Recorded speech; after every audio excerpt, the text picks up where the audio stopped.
Okay. For today's video mga katil, salamat kay ning ulan na puno ang ato ang barelo. Tinata maghago og kabo dito og layo. Di, itong paliguan ato ang baboy. Itong paliguan.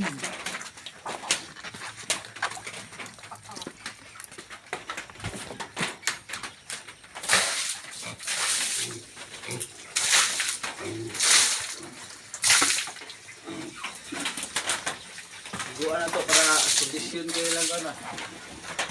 Lang pagdako, lingaw kasi sila.